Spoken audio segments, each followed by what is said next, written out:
I understand that the Buddhists, you may not have received the update for what we were meant to do this week. Sukumara! Sukumara! What is that? Come on, you've got Sukumara, said by Shantideva, in a you little diddum. Sukumara, you delicate creatures.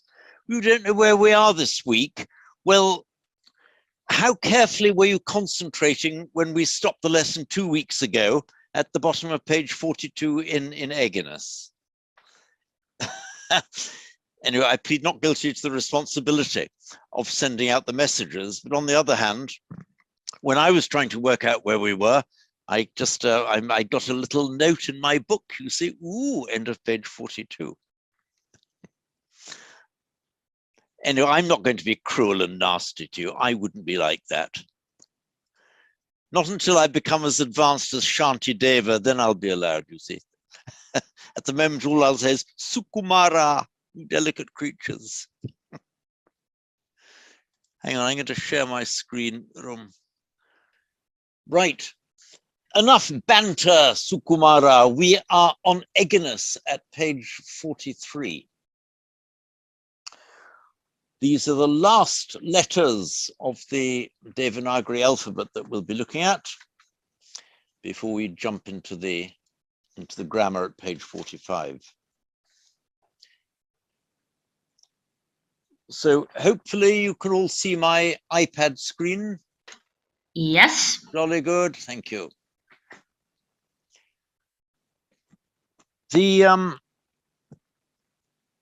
We're looking at Eginus, page 43, and this brings us to the end of the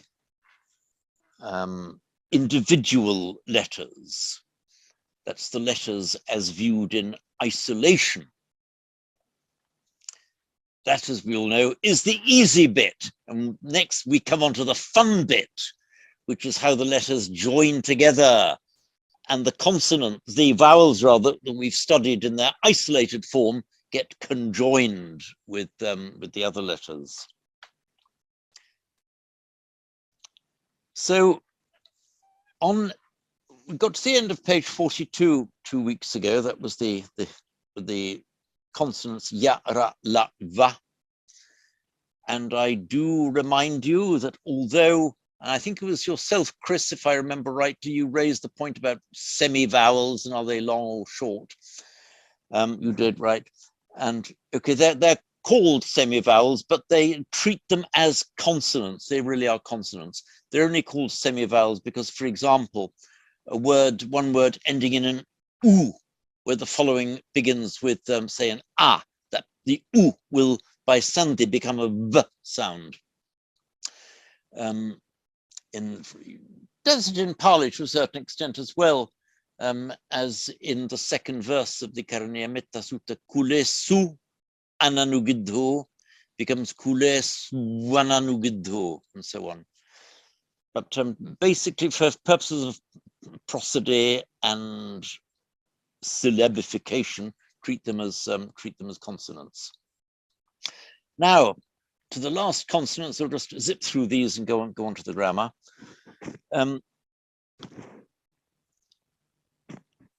This is a sh. Some people write it like that. Sorry, leaving it open at the top. It's the same, really. That's the sh, and that is a palatal one. I'll write it next to the sh, which is the retroflex one. In transliteration, we usually represent them like this. The palatized one is sh with a dot over, with a little line over the top, and the retroflex with a sh. Now, the difference, we know the difference, for example, between the dental t and the retroflex t. There's quite a distinct difference between them. The difference between the sh and the sh is not so easily audible, certainly to Western ears, but it's the sh with the tongue bent back, the retroflex, is with the tongue roughly the same position as sh, tongue bent back, retroflex. With the sh, it's more, it comes out more where the j comes out, j, ch, sh. Now, if you cannot hear the difference when it's being pronounced, fear not, because it happens so much, even among native Indian speakers of the various languages of India, and even in earlier Sanskrit texts, that sh and sh get confused. Even the Indians mix them up. For example, the word kosher, so nothing to do with Jewish meals. Kosher, it means a store, also a dictionary. For example, the Sanskrit for a dictionary, or modern Hindi as well, Sanskrit is shabdakosha, literally a word store, a word treasury, shabdakosha. But you often find it written like that. Strictly correctly, it's that, and not equally correctly with a kosha, but you see it so often, it's almost like, an error that has come to be accepted. So, as I say, don't worry too much. In fact, why should you worry at all if you cannot distinguish in hearing between the sh and the sh? Also, another point is, I've only thought of this question now. I cannot offhand think of any word in which it actually makes a difference to the meaning, which one it's written with, which one it is. In certain circumstances, you tend to find it's one, in other circumstances, another. For example, it's very rare to have a sh at the beginning of a word. It appears in the word shat, meaning six, but that's the only common word in which that's shat. So in reality, if you get them confused, don't worry. In the ending, the locative plural ending, for example, eshu, is always subdotted. So we have the sh, not sh, and then we have, now I'm just read this, the more normal s. That's that's a very standard s that we all have. Now, the letter h.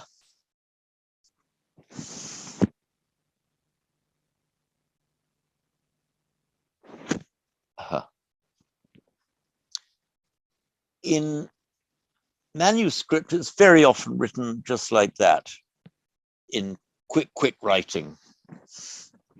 But in print, you'll always see it written like that. So you write it more elegantly.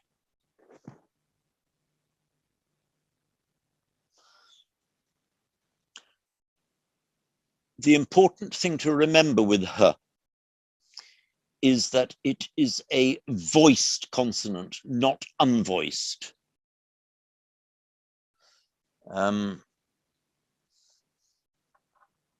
So, for example, in Sandhi, the muni goes. Look at this.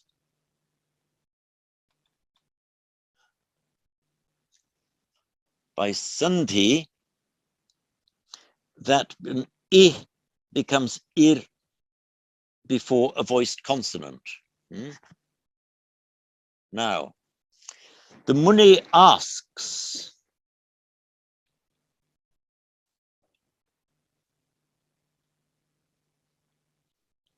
Muni prichati, Before the unvoiced p, it stays as it is. Now, the Muni laughs.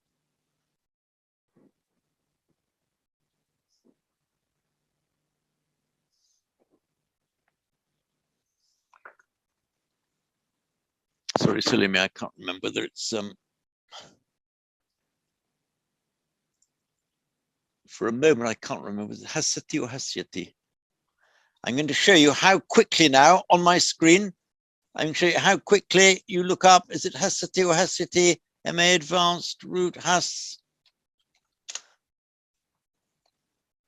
There we are, straight up on the screen, it's Hasati, good. Phew, I was right, good. Now, Munirgachati, becomes the I becomes ir before a voiced consonant, voiced consonant, Munirgachati. Before the p, it stays that it is Muniprichati. A h is a voiced consonant, so it becomes Munir Hasati. And if anyone says, how can you possibly know whether 2,500 years ago the H was voiced or unvoiced? The answer is we do know, because the way the sandhi goes proves it. Also, when you get to the reduplicated perfect, for example, we have bhu, and it makes with a reduplication of the first syllable, babhuva, gum, perfect, reduplicates the jagama. So with this reduplicating syllable, chal, chachala, gam, jagama, has, it makes jahasa. So all of these clues from long ago, we can be absolutely confident that it was a voiced, not a ha, but a ha. Try and get the vocal cords, ha. Get the vocal cords moving as you say it. For the native English speakers, we find it difficult to do if it's the first consonant in a word, but if it's an intermediate consonant after a voiced, we find it easy. Inhale, inhale. We voice it correctly then. So try and pronounce the h in Sanskrit always like we say inhale.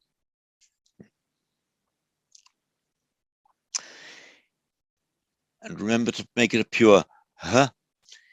If you're a Greek speaker, you must never pronounce like your ch, as some Greeks tend to. I'm not accusing you of doing this chrysoula, but there we are. Imagine a lot of the Greeks have difficulty in saying a h, comes as a ch. But 2,000 years ago, you Greeks managed it perfectly well because you had a normal H back then that you lost. Anyway, back to English and Sanskrit. The next on page 43 is the Anuswara and Visarga, which we've already done. The Anuswara always appears as just as a dot on above the top right of the letter in question. We have it here. And the Visarga as the two dots to the right.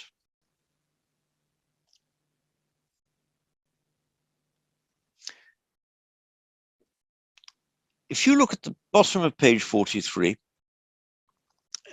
you will see that there are alternative forms given for the Visarga.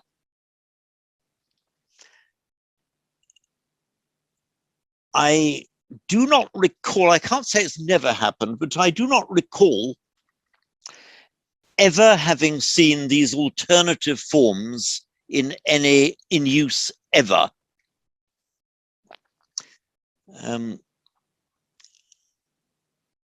It may be that in some older editions of very carefully edited Vedic texts done for the purposes of chanting, you will get it. But in reality, these, I'm talking about these shapes here. You just never see them. And certainly, I mean, if you were delving back into the Vedic scriptures, yes, okay, but certainly for the purposes of reading the classical Sanskrit and the Buddhist scriptures, they are simply not used, and you can safely ignore them.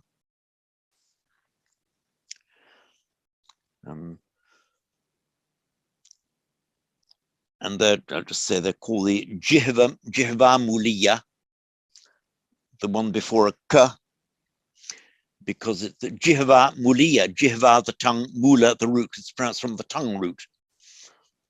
And the Upadhamaniya means puffed out or blown out, Upadhamaniya. As I say, that's just, in fact, it's really odd that for what you might call an elementary grammar, like Thomas Eginus, he's kind of introduced this as early as page 46, even introduced it at all, 44 rather. There we are. Not to worry, we can pass those over, and I very much doubt, if any of you ever do find these odd forms of the Visarga, please do let us know. I'd be interested to know if anyone ever uses it in real life. I suspect that Eginus just spotted it one day in some ancient textbook and decided to throw it in here. Do not let it detain you any longer than I have already detained you on it. So we move over page 44. Okay, you'll be relieved here. I won't go through all this because all of the letters now, this is just a summary of all of the Devanagari letters in one page. It's just bringing together everything that we've already studied. And no doubt you'll all have your different ways of memorizing these letters.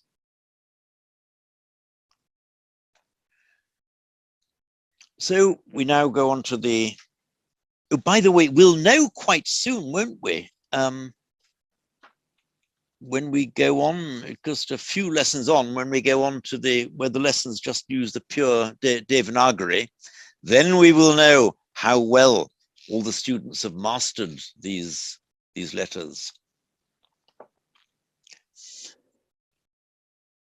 On to the grammar now. Page 45, we've got two new cases being the instrumental and the dative.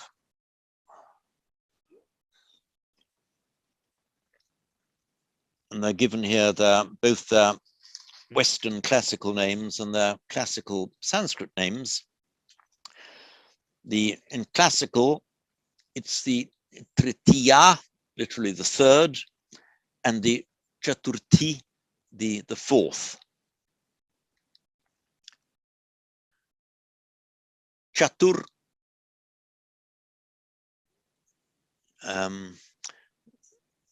the Latin and Romance language speakers will immediately recognize that Chatur, Quatuor, Quattro, and so on, Quar in French, Quatre. Tritiya, the third case. You'll see that these are ordinary ordinal adjectives, Tritiya, Chaturthi. They are given in the feminine form. Okay, gold star for this lesson goes to the first person who tells me why they are in the feminine form.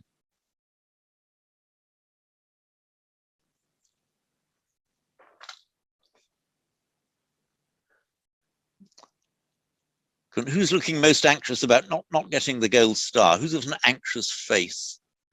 One of you's laughing too. Yeah, okay. When I mentioned anxiety, you quickly wipe the anxiety off. Okay, it's because we call them cases in English grammar. They call them vibhakti in Sanskrit grammar. Vibhakti, from bhaj, to divide or to share out. And a vibhakti is a division or a subdivision. So it took the nouns are subdivided into the 7, or by another reckoning, if you include the vocative, 8 cases. That's why I call the first division. It's nothing to do with the football league. It means just the first form of the noun, the nominative. And the tritiya vibhakti, the third division, the third class of noun, not a class around, the third subdivision of a noun, is the instrumental. The chaturthi, the dative, what we call the dative is the fourth, the chaturthi vibhakti. So I'll write it out for you here.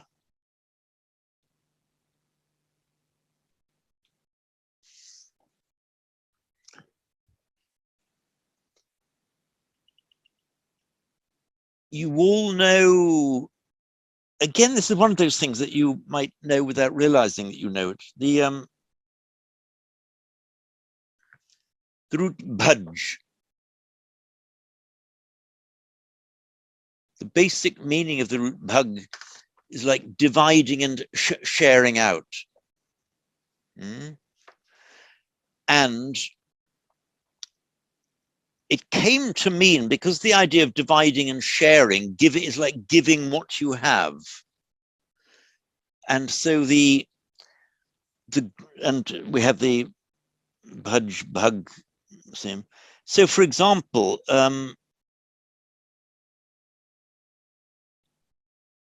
in Sanskrit, bhagava, the original meaning is the great sharer, the generous, the munificent, who shares what he has.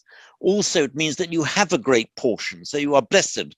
So this bhaj root has this kind of opposite meanings of having and giving, or being given what somebody else has. So it has the meaning also of being blessed.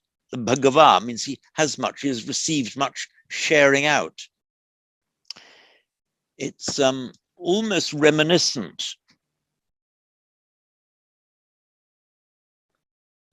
of the Arabic, that's qisma, which came into English via Turkish as kismet, meaning fate. And that's that same root from the Arabic word qasam, meaning to divide, as in the Sanskrit root bhaj, to divide. So that which is your lot, your fate, what was handed out to you, the bit that was given to you as your share. The start off in Arabic is qisma. So your kismet was your fate, what was handed out to you. The same idea as the bhaj, the sharing out. So we now get to the uses of the instrumental. It says, look at page 45 too, the instrumental is used for accompaniment. Okay, so if you use the sentence given here, Gajena saharamo gachati. Gajena saha. Saha means with, okay? Gajena saha. Saha as a postposition. You can use it as a preposition as well. You can say saha gajena. It's more common to see gajena saha with the elephant. So gajena saha, ramo gachati. Rama goes with the elephant. So it's just a preposition that takes the instrumental case. It also, no surprise because of its name, expresses instrumentality by means of, like writing with a pen. Now, for example, it's quite important to distinguish between these two basic uses of the instrumental. If I say, I walk with a stick, I'll put it up here. So danda is a stick. Also by extension, it means punishment. But if you say, I walk with a stick,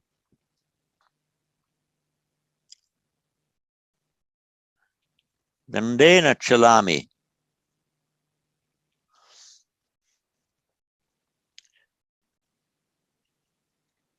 Use the instrumental here without any preposition. That's pure instrumentality. That means I walk by means of a stick. I'm using a stick to help me walk. If you're walking with a friend, sorry, you would use sahab, just mitrena saha chalami. So dandena chalami, I'm walking with a stick. In English, we don't distinguish the meaning of with here. I'm walking with a stick in the sense of I'm using a stick to help me walk. Dandena chalami. Mitrena saha chalami means saha has the meaning in the company of somebody. So mitrena saha chalami. For the Latinists among you, it's the same as, for example, the use of cum with the ablative in Latin means in the company of somebody. You know, if you're going there by ship, you'd never say cum nave, you just say nave, you know, with by means of a ship. So whether it's the use of saha, the use of a word meaning with in Sanskrit and Pali and Latin is a bit the same. If you said something like dandena saha chalami, for I walk with a stick, dandena saha chalami, that would be absurd. That would give the image that you were walking along and your kind of stick was walking along next to you. So that would be the false impression given by an incorrect use of the word saha here. And I think, if I'm right in saying, Chrysula will correct me, in modern Greek, you say the difference between me and mazi. If you mazi with somebody, okay, may not have got that quite right. I have to check my grammar. But anyway, the difference in classic, in Latin and in Sanskrit and Pali is very distinct here.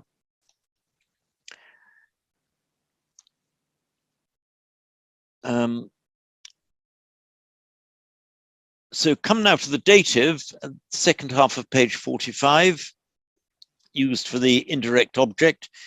It shows, says it shows purpose. It can also can mean towards, not motion towards in a physical sense, because that was then that would take the accusative of motion.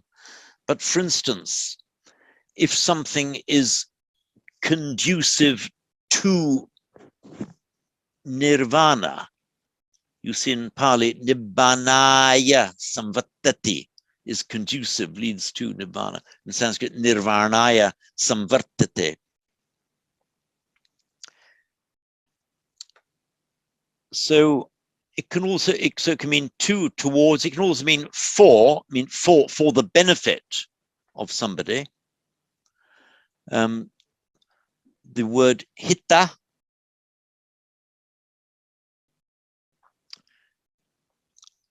both a noun and an adjective, means that which is good.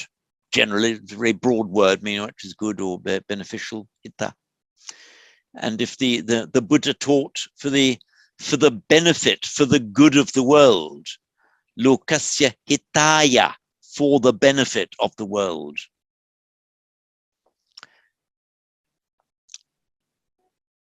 In the sentences given, we've got, so Rama goes to the horse for the son. Rama putraya ashvam gacchati. And with Santi, Rama putraya ashvam gacchati. Rama reads the book to the son. Rama putraya pustakam patati. Rama putraya pustakam patati.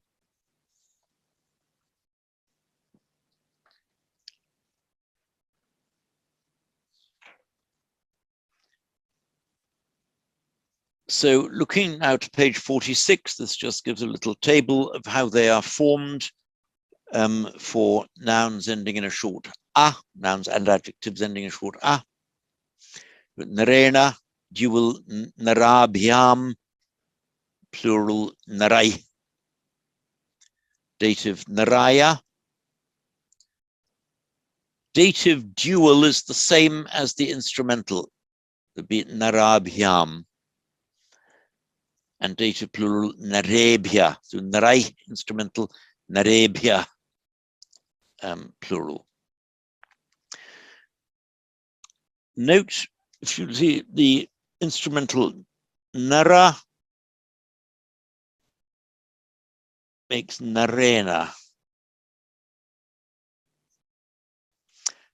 Subdotted n because it follows r, either if it immediately follows it, like arna, arnava, or if there's a vowel in between, or some but not all consonants, if they come between the r and the n, they won't block the retroflecting of the n.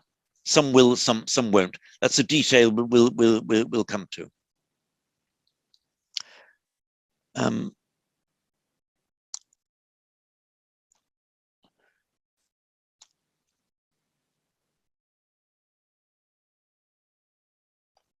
So again, it's mentioned this rule of retroflexing the n. Number 7, word order not rigid in Sanskrit. Again, okay, there are very few languages in which the word order is that rigid, but I mean, like any inflected language, you can be a bit freer in the word order, because unlike, for example, English, where it's the position of the word in the sentence will be vital, mostly vital to determining its grammatical function, where the grammatical function appears by an ending or by a change in the word itself, as in Sanskrit, Pali, Latin, Greek, the Slavonic languages, then word order is less rigid because the word itself contains another clue as to what its grammatical function is.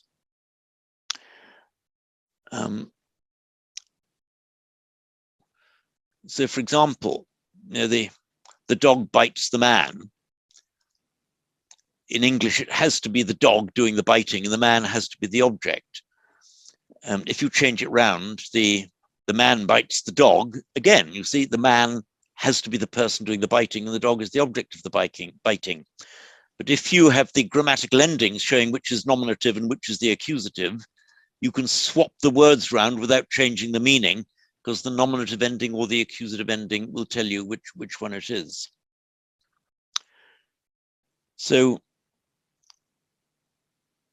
out of 8, we'll zip through these, the verbs vadati, prichati, to say or to speak and to ask, often take a double accusative. That's the object that you ask me about something. Both would take the accusative.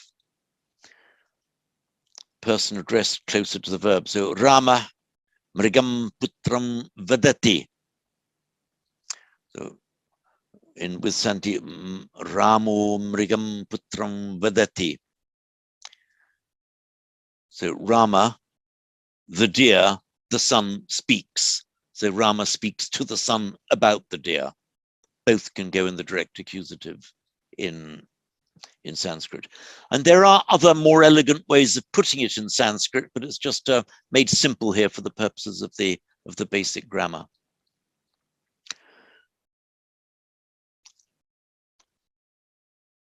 As the vocabulary, not much new vocabulary here. So tatra, we've had kutra, where, we've had atra here. This is tatra, meaning there. Nripa, meaning king.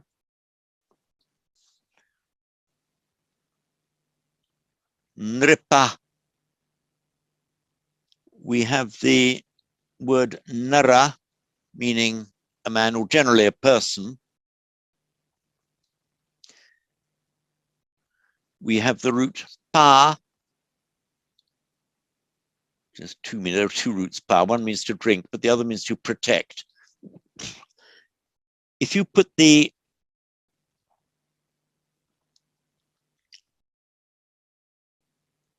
root pa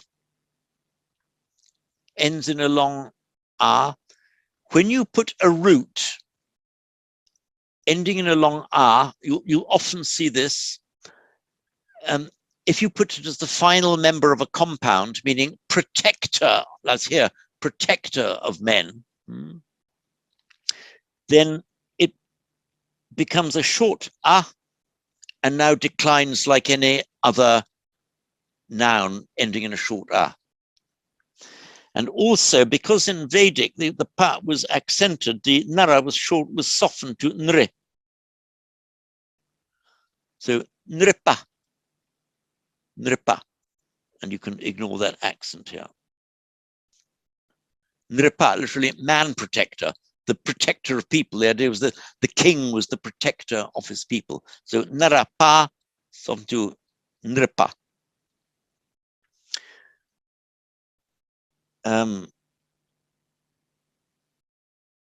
The word bala, we've discussed this a lot in our Pali class. The basic, forgive me those who've heard it all in the Pali class before. The original meaning of bala is a child, but then it's very often used both in Sanskrit and Pali as to mean foolish. In other words, somebody who is grown up but is childish. Just okay, there's nothing wrong with calling if a child is a child. But if you said somebody is childish, again, that is a pejorative term. It means he's grown up, but his brain hasn't grown up. He's behaving wrongly behaving like a little infant when you ought to behave more wisely and grown up. So childish. So this word bala has now both meanings in Sanskrit and Pali, means the child or a boy, and also childish. I mean, often in the Pali scripture, it's translated as a fool. And there's an entire chapter of the Dhammapada. There's the Balavaggo, the chapter on fools.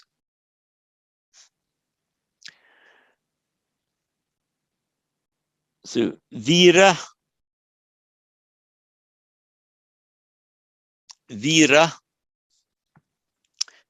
is the meaning of hero.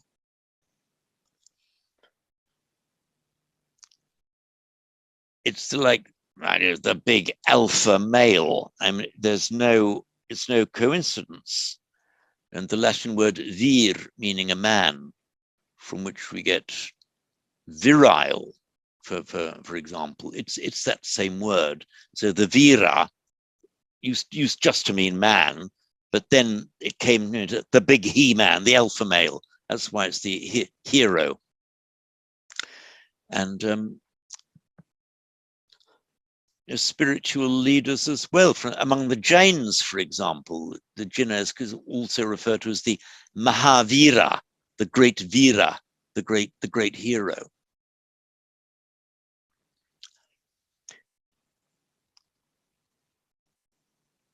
And then just finally, in this vocabulary is the word saha, with or together. Now, the way Guinness puts it here, I don't quite approve of, is it's sometimes used after the instrumental as a marker of accompaniment. Well, it always governs the instrumental. Whenever you have a noun with saha, it always takes the instrumental. I think I'm right in saying. Yeah, take that from me. It always takes the instrumental. So it's sometimes used after the instrumental, but it can be used before the noun as well. It's one of those ones where it can be either a preposition placed before the noun or a postposition placed after the noun. Sanskrit has both, and sometimes they can be used in either pre or post, a preposition or a postposition. Of course, in modern Hindi, it's all gone to postpositions, and in English, we have, except in poetry, it's all prepositions.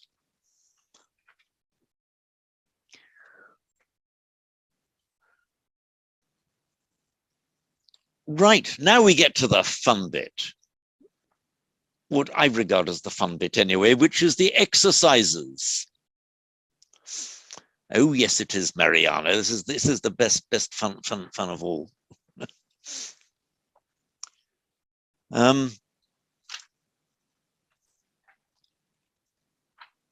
as usual, then, we can adopt the procedure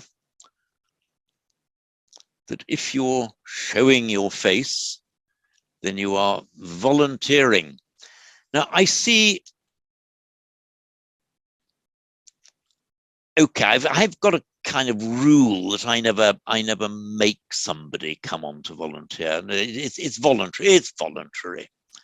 I do, however,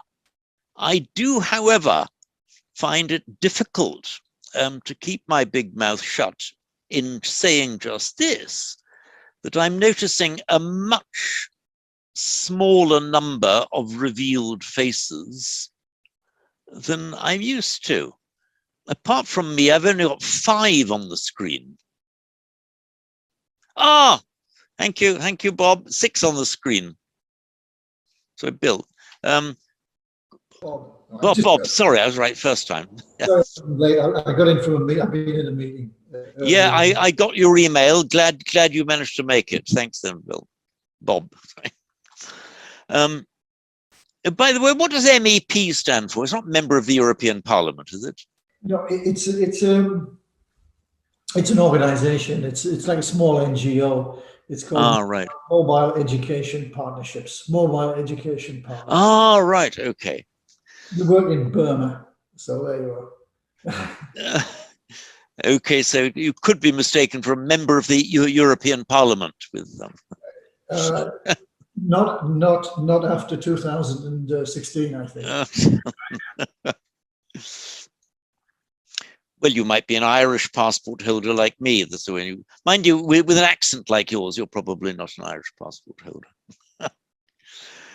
Okay, thank you for coming into sight, Janet. Any more takers? Right, here we go. Were you trying to speak, Janet?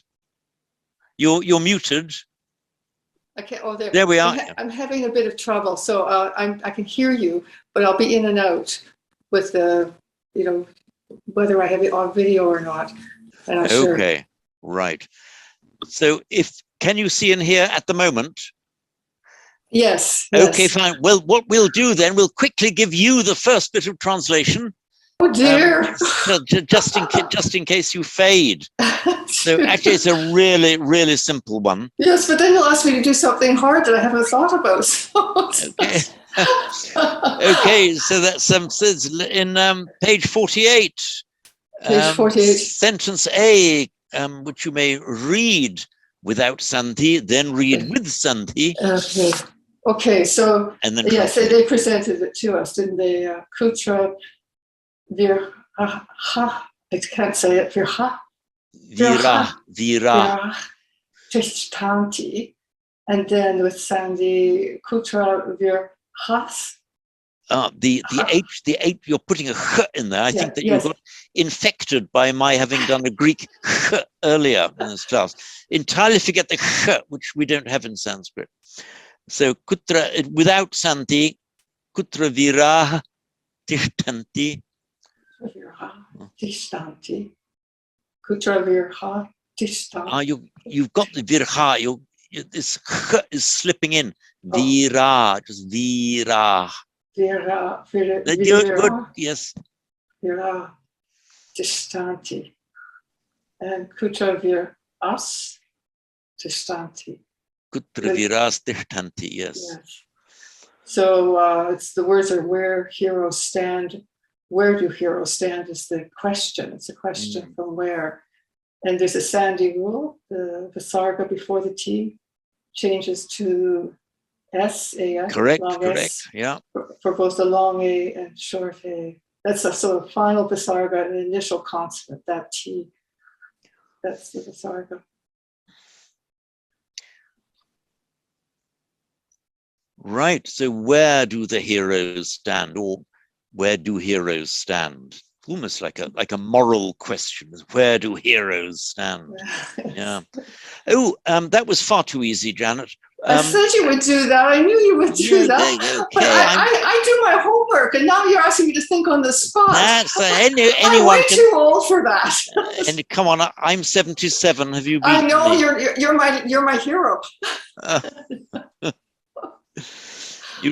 So, what's if it's only two heroes, Janet? It's dual form. Let me flip the page in the book to the table. So two heroes in the nominative. Heroes is nominative. So it would be kutra. Now viro tista. Oh, so now in viro, and then you have to have the dual verb, and so that's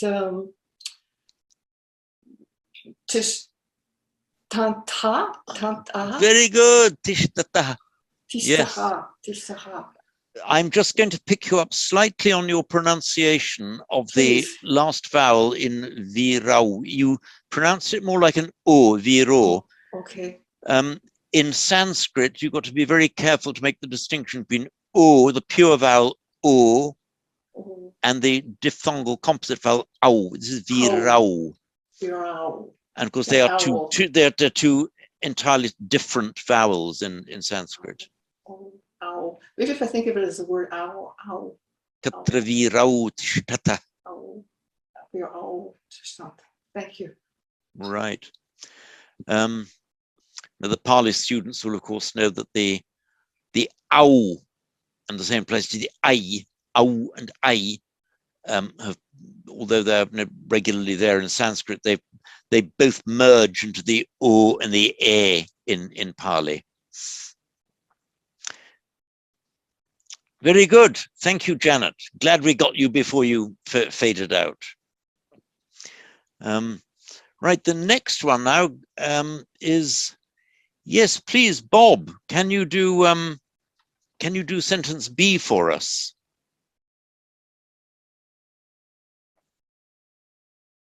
Okay, I'll try. Yep.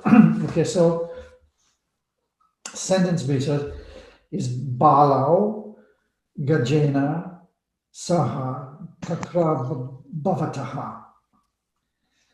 Yes. Okay, so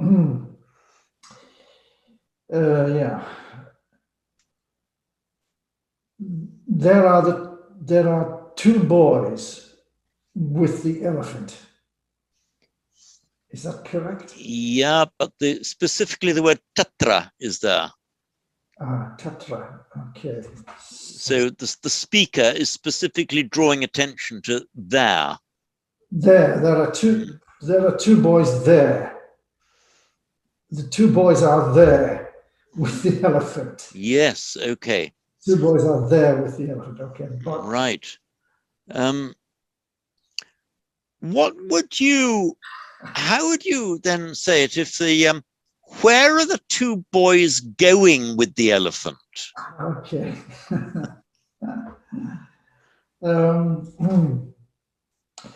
So Kutra, where are they? Yeah, Kutra. Kutra Balau Gajena Saha Gachataha. Absolutely perfect. Dead on. Very good. Not bad. Okay, I'll make a note of that. I think it's getting a bit too easy for you, so I'll give you some more difficult stuff as we go on, Bob. Well done. That was perfect. Thank you. All right. Now,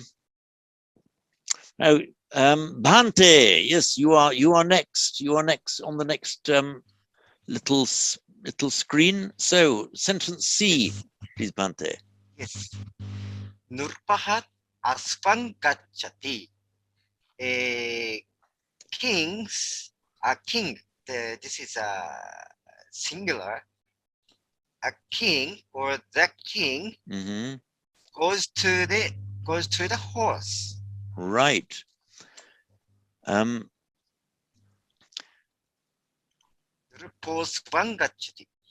Svangachati. And how would you say the king goes to the horse with the prince? Prince. Nurpaha. Kumarena saha. Kumarena good. saha asvan gacchati. Right, yes. But excellent. Thank you. Notice here we've got the king with the prince, verb in the singular. You might occasionally see the verb in the plural, but strictly speaking, it's just the king is doing something with the prince. So how would you say the king and the two princes are going to the horses? Nirupaha Kumarabhyam saha asvan gacchati. Kumarabhyam saha, very good. You got that correct. That is the instrumental dual. Kumarabhyam saha. Oh, finally, Bhante, how would you say the king and the two princes are going to the horses? Two kings and two. No, two I think we can only have one king at a time. Otherwise, there might be a problem there. So the king, but you can have two princes. So the king and the two princes are going to the horse. Okay. Nurupaha Kumaraucha asvan gacchanti. Okay, correct. Yes. And why did you correctly put the gacchanti in the plural, not in the singular or the dual? Why did you do that? Yeah, because one king and two princes, so altogether 3 subjects. Right, exactly so. So that shows in Sanskrit grammar, you have to do, as Bhante just correctly did, a little bit of arithmetic, because if you add up one, if it comes to 3 or more, then of course it's in the plural.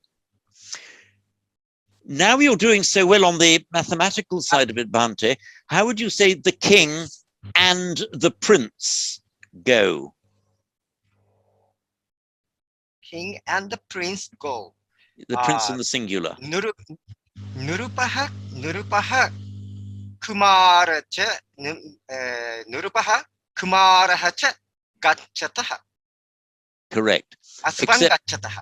Oh, but you did you miss out any sandhi there? Okay. You said Kumaracha.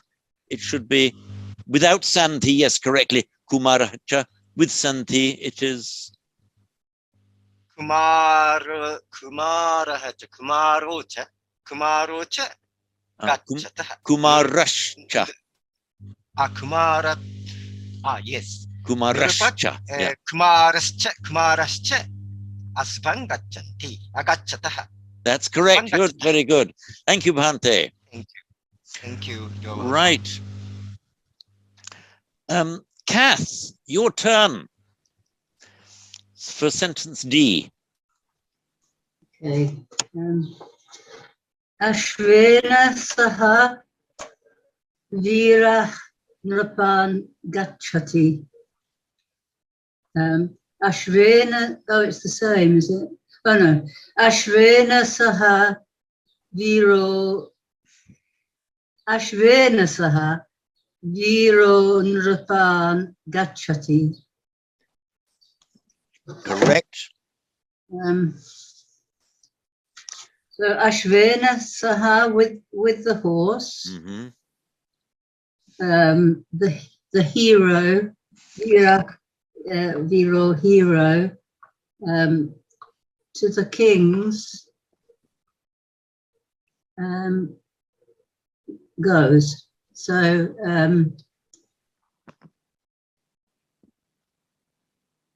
with the horse, the hero goes to the kings. Yep, absolutely correct. Supposing, however, this hero had 2 horses with him. How would you say with the 2 horses, with the horses in the dual number? I'm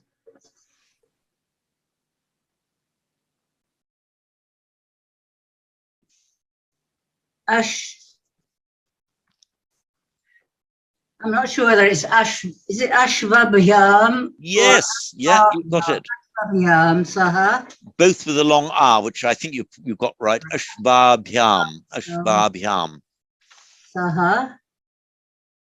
Still one hero. Yeah. Viro Nrapan Gachataha. Ah. There's still only one hero going. He's got two horses with him. Gachati. Gachati. Yeah, correct.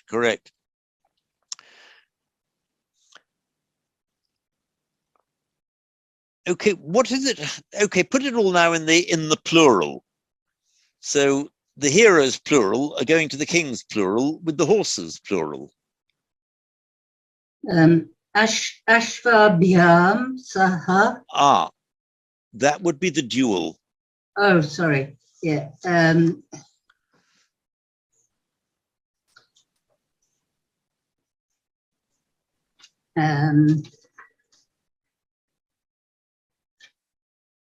Ashvabhyah. Is that right? Ashvabhyah. That actually is the dative. You've used the dative plural.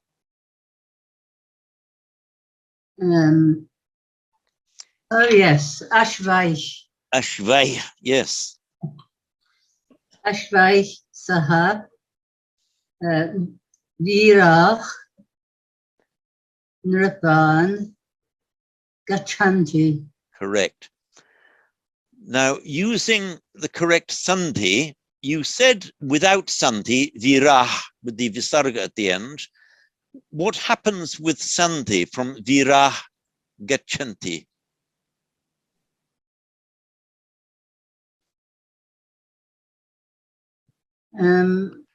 Is it viro? No. That would be in the singular. Virah gachati would be viro gachati, but it would in the plural with the long ah, followed by a voiced consonant, the g.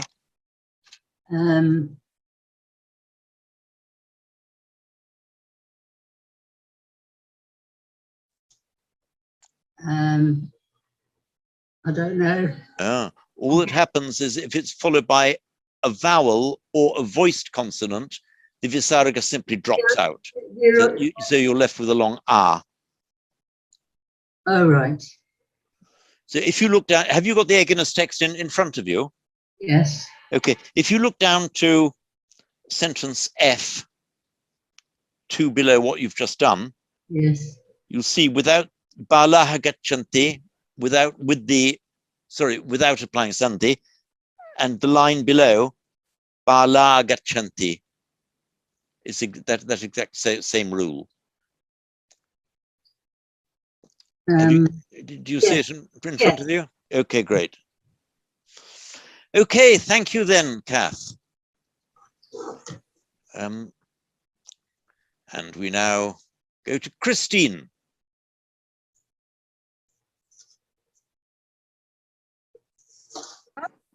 Here we go. Here we are. Off we go. Off we go. Yeah. Margena Saha Rama Asati. Yes. Rama lives with a deer, plural. No, singular. Singular, yes, very good. Singular, sorry. Yeah. Rama lives with the deer. And what would it be if Rama and Krishna live with the plural deer?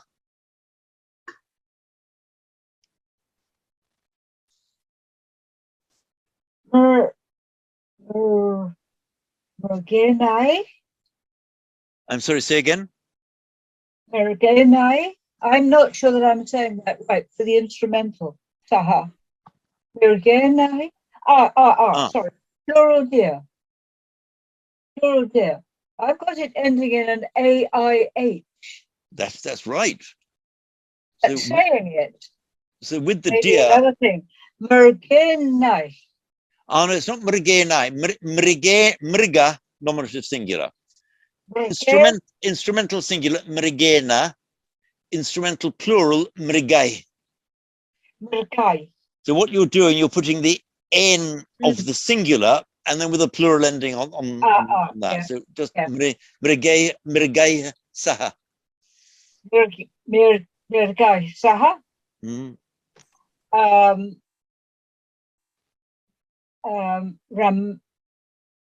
Rama and Krishna live. Rama Krishna cha. So say again.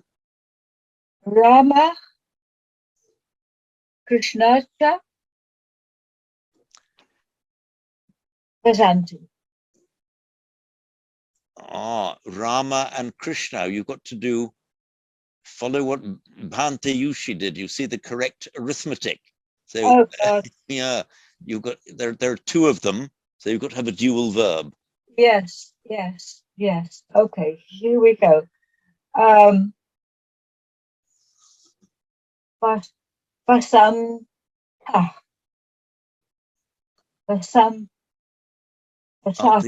There's no way. It's vasata. Vasata. Just a ta. Vasata.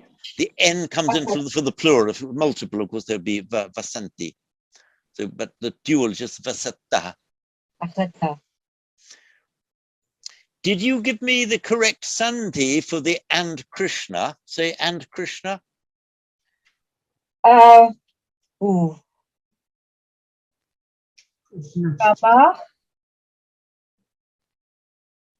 So I'm asking you to say it again simply because the sound isn't coming through very well. Rama Krishnacha. Krishnascha. Krishnascha. Because it's the Visarga followed by cha. Just as the Visarga followed by t becomes an s, so the Visarga followed by ch becomes a sh. It's the same point of articulation. It just comes out in the same point of pronunciation in the mouth. Krishnascha. Krishnascha. Right. Right. Have we got here yet? Do you know what's another way of saying Rama and Krishna? You can put the cha twice. Ramashcha. Yes, got it. That would be slightly more emphatic, where just rather as in English we say both Rama and Krishna. Ramashcha Krishnashcha Vasata. It's a fair mouthful, isn't it? It is rather, but as time goes on, it'll start flowing out, It already is. I mean, you said Ramashcha Krishnashcha absolutely perfectly. By the way, just a little bit slightly off piece there, the word for Krishna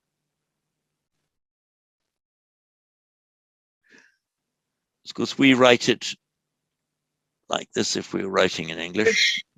It's the Krishna, it's the subdotted sh and the subdotted, so it's Krishna. By the way, the rule about a r following n becomes retroflex. That same rule applies if it's a subdotted sh, if it's a retroflex sh. There's the trick. So there's the trick, says Krishna. That, very good. Yes, you've got to bend the tongue slightly back. Krishna. Yeah, got it. You got it. That's perfect. You got it there. Okay, now you can bend your tongue back now, back to where it was. Oh, thank you. Okay, Chris, please, you are next for F. Gajaya Saha Balaha Gachanti. Yeah, and then with Santi. The Santi Gajaya Saha Bala Gachanti. Okay, excellent. There again with the rule we just discussed. Visarga, after long voiced consonant, the Visarga simply drops out. So Bala Gachanti. Yeah. The boys go together with the elephants. Yes. And what if there were 2 boys and 2 elephants? Okay.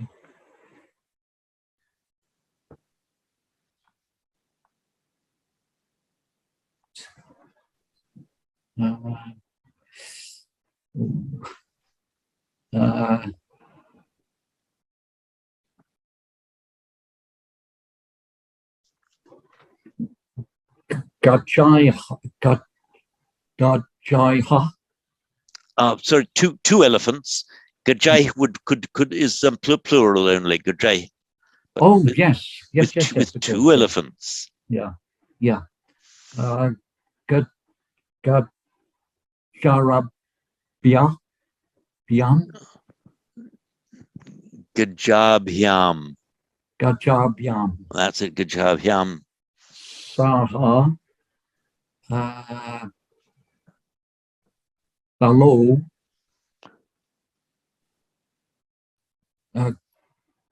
Gachata. Very good. Very good. Yeah. Gachataha. Can you say the word boys again? There's the 2 boys. Yeah.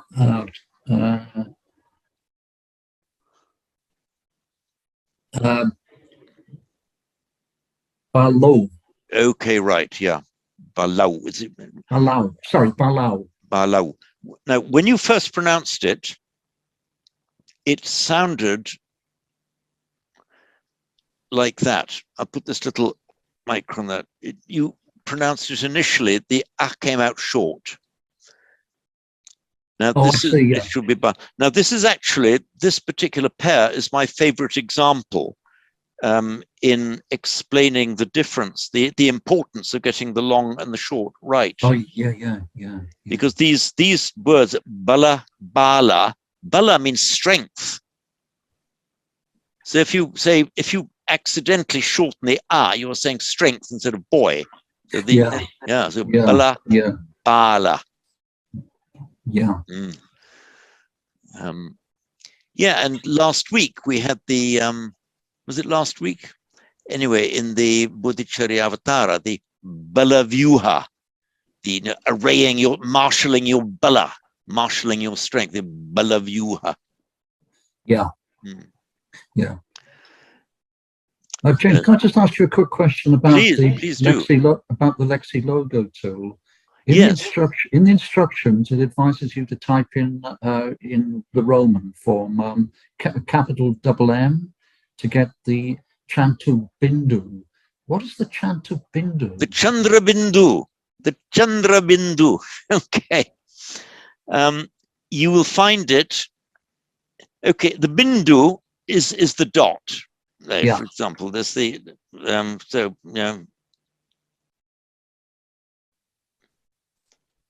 Balam.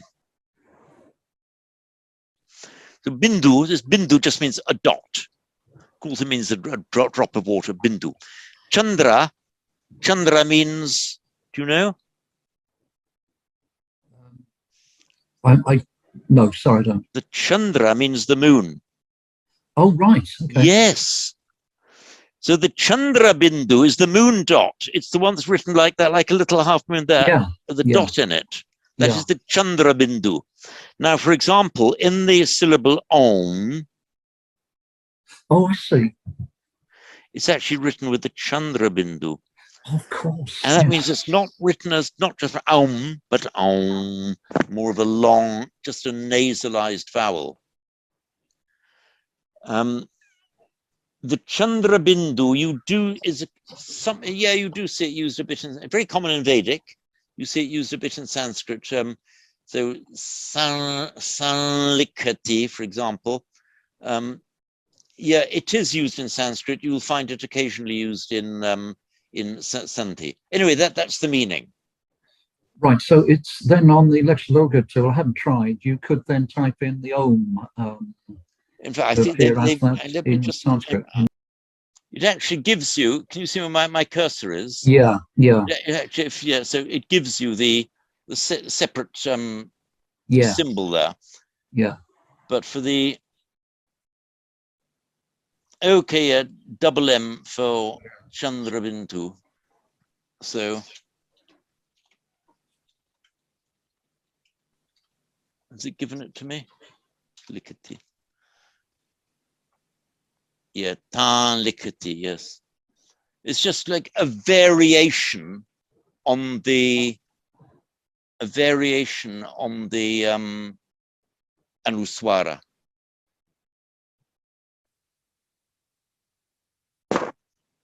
We'll come to that in more detail, right, as we go along.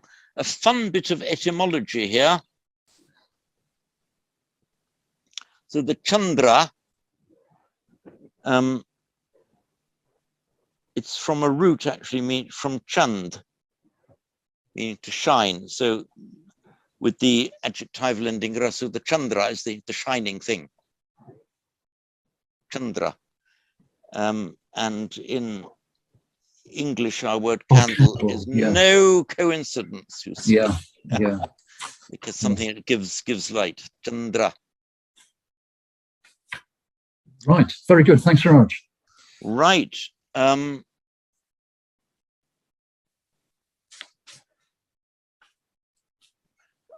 think we've got, okay. Right, Mariano, time now, quickly for one more, even though we're nearly at the end. So the sentence G. Okay. Naraha putram vadanti. The man speak to the child.